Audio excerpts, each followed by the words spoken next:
Hey guys, good morning. Welcome back to my channel Dipsna's Lifestyle with another vlog. তোমরা সবাই কেমন আছো? আশা করি তোমরা সকলেই খুব ভালো আছো। তোমাদের ভালোবাসা আশীর্বাদে আমিও খুব খুব খুব ভালো আছি।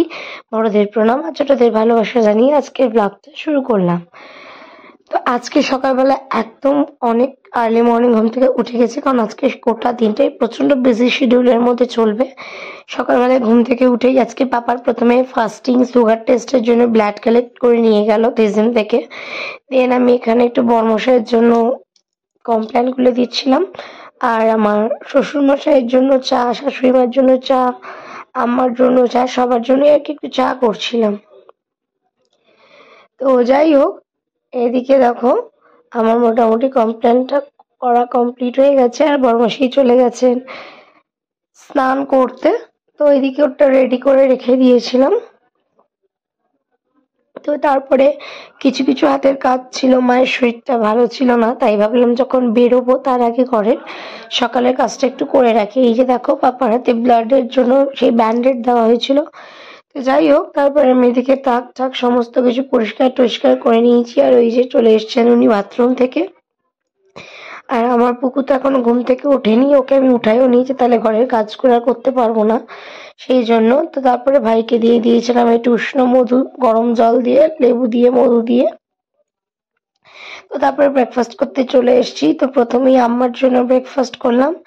আম্মার জন্য করছিলাম রুটি আর বেগুন ভাজা। আগের দিন আম্মা বেগুন ভাজা খেতে চেয়েছিল, যেহেতু আমি আম্মা বেগুন ভাজা খায় না জানি, সেহেতু করিনি, তাই একটা দিয়েছিলাম। আজকে ভালোবাসে তার জন্য আবার রুটি আর বেগুন ভাজা করে দিয়েছিলাম সকালবেলায় ঘুম থেকে উঠেই। তো এদিকে দেখো আমার মোটামুটি রুটি কমপ্লিট হয়ে গেছে। এই যে আম্মাকে খেতেও দিয়ে দিয়েছি। আমার প্রায় অর্ধেক খাওয়া শেষ হয়ে গেছে। দেন আম্মাকে একটু চা করে দিলাম, কারণ আম্মার সকালবেলা উঠেই আগে চাটা দরকার, তারপরে আবার যখন খায় তখন আবার চাটা খায়। তাই আম্মাকে চাটা করে দিয়ে প্রেশারের ওষুধ দিয়ে দিলাম। তো আম্মার দিকটা মোটামুটি আম্মার কোর্স কমপ্লিট। দেন এদিকে মা আর ভাইয়ের জন্য বসিয়েছি ম্যাগি। তো বড়মশাই বললো সেও একটু খাবে, তাই অল্প করেই একটুখানি ময়দা মেখে নিলাম ওর আর আমার জন্য। আর পাপা যেহেতু আবার পিপি নিতে আসবে, পিপি ব্লাড টেস্ট যেটা খাওয়ার পরে, তো সেই জন্য পাপার জন্য একটু বেগুন ভাজা রেখেছিলাম, ভাত দিয়ে খাবে, আর আমার জন্য। আর ওদিকে মা আর ভাইয়ের ম্যাগি কমপ্লিট হয়ে গেছে। আর এটা আমি আমার জন্য পরোটা করছিলাম, আর আমি পরোটা খাই, রুটি খাই না। আর বড়মশাইয়ের জন্য রুটি করে রেখেছিলাম। তো এদিকে দেখো পাপার জন্য ভাত, ডাল আর বেগুন ভাজা তো রেডি রয়েছে। দেন আগের দিন বাটার পনিরটা করেছিলাম, সেটা বেশ খানিকটা ছিল, তো সেটা কি আবার গরম করেছিলাম, আর এর মধ্যেই উঠে গেছে আমার পুকু। তো যাই হোক, আমি পাপার ভাতটা একটু গরম করে দিচ্ছিলাম, কারণ ঠান্ডা হয়ে গেছিল, সেই জন্য ভাবলাম চলো ভাতটা গরম করে দিই, দেন ডাল দিয়ে খেতেও ভালো লাগবে। তো পাপা খেতে বসে পড়েছিল, আর এদিকে আমি পুকুকে নিয়ে বসে গেছি খাওয়াতে। কারণ আজকে হচ্ছে পুকুর একটা ভাইটাল দিন, সেটা হচ্ছে আজকে পুকুর ভ্যাকসিনেশন আছে, একটা না আবার দুখানা। তো আজকে প্রথমে পুকুকে নিয়ে ডাক্তারখানা, আজকে সারাটা দিনই ডাক্তার ডাক্তার করতে করতেই প্রায় কেটে গেল। তো যাই হোক, এদিকে পুকুকে খাওয়াচ্ছিলাম ছাতু। ও তো জানোই ওকে খাওয়াতে ঠিক কতটা প্রবলেম হয়। তোকে খাইয়ে টাইয়ে নিয়ে আমি নিজেও খেতে বসে পড়েছিলাম পরোটা আর বেগুন ভাজা দিয়ে। দেন রেডি টেডি হয়ে বরমশাইও আসলো, তো সেও খেলো, খেয়ে রেডি হয়ে বেরিয়ে পড়েছে। দেখো আমরা দুজনে রেডি বেরিয়ে পড়েছি, এখন ডক্টরের কাছে যাব। আর এই যে দেখো আমরা পৌঁছেও গেছি, আর মহারাজা দেখছেন, ও কিছুটা বুঝতে পারছে যে কোথায় আসা হয়েছে। আমরা আইএলএসেই দেখাই ওকে, ডক্টর তৃষ্ণেন্দু মন্ডলের আন্ডারে রয়েছে ও।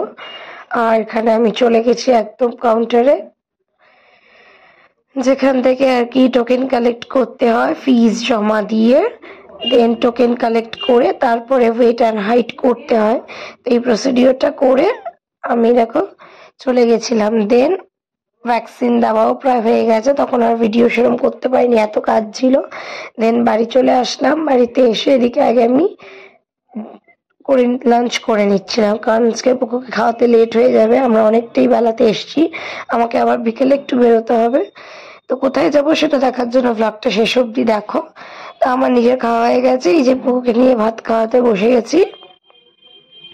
কারণ ওকে খাইয়েও স্নান টান হয়ে গেছে, স্নান করিয়ে জামা কাপড় চেঞ্জ করানো হয়ে গেছে। দেন ওকে খাইয়ে একটু রেস্ট করতে না করতেই আবার বিকেলবেলায় বেরিয়ে যেতে হলো পাপাকে নিয়ে। পাপার সাথে আবার বিকেল বিকেল বেরিয়ে পড়লাম ডাক্তারের কাছে। পাপার যে সুগার টেস্ট হয়েছিল সকালবেলায় সেটার রিপোর্ট নিতে গেছিলাম, প্লাস ডক্টরসও ভিজিট করতে গেছিলাম। তো দেখো চলে এসছি এদিকে আমরা থিজমে। ওনাদের জিজ্ঞেস করলাম রিপোর্ট কালেক্ট, তো বললো রিপোর্ট কাউন্টার ওইদিকে। তো ওই জন্য চলে গেলাম সোজা রিপোর্ট কাউন্টারের দিকে, এখানেই আর কি রিপোর্ট কালেক্ট হবে।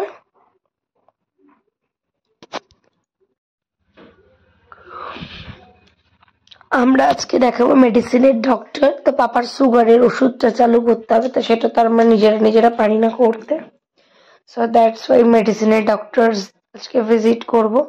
আর এই যে দেখো এখানে এখন আমরা বসে আছি ডক্টর চেম্বারের বাইরে, কারণ এখন আমাদের আগে বেশ কয়েকজন 4-5 জন মতো রয়েছে, তারা করবে। আর ততক্ষণ আমি আর পাপা একটু বসে বসে গল্প করছিলাম। আমার পাপার তো মনই ঠিক ছিল না যে কখন বাড়ি যাবে, কি করবে, এই ভাবতে ভাবতেই পাপার টাইম চলে যাচ্ছে। আমি দাঁড়াও।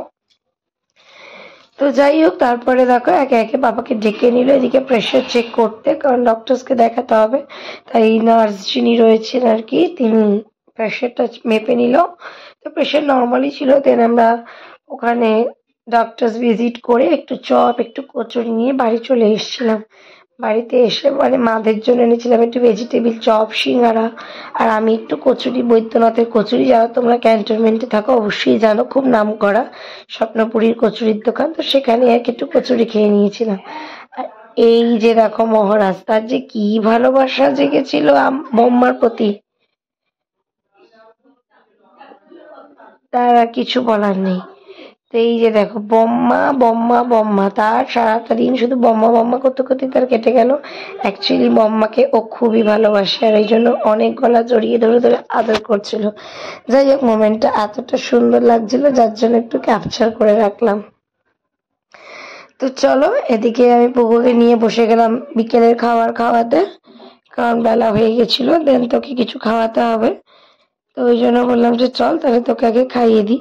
আর আমি যে কি মোটা হয়েছি সেটা আমি খুব ভালো করে বুঝতে পারছি, যার জন্য আমার মনে হচ্ছে এবার ওয়ার্কআউট করতেই হবে। তো দেখো মা এদিকে চলে গেছে রাতে রান্না করতে। রাতে করছে মা চর্বির বড়া, মানে খাসির মাংসের চর্বির বড়া। আচ্ছা, তার সাথে ভাত ছিল আর বেসন ভাত দিয়ে ডাল ছিল। তো তারপরে যে দেখো বসে গেছি আলুর চোখা, ডাল আর চর্বির বড়া দিয়ে আজকে ডিনারটা কমপ্লিট করতে। তারপরে ডিনার করে পুকুকে নিয়ে ঘরে চলে গেলাম। দেন ওকে ড্রেস চেঞ্জ করিয়ে খাইয়ে দিলাম, যেহেতু ভ্যাকসিনেশন ছিল তাই তাড়াতাড়ি করে দিলাম। আজকের ব্লগটা এই পর্যন্তই। ভালো লাগলে অবশ্যই লাইক করবে, শেয়ার আর সাবস্ক্রাইব করে দিয়ে দেখা হচ্ছে নেক্সট কোনো ভিডিওতে। আজকের মতো বাই বাই, গুড নাইট। চলো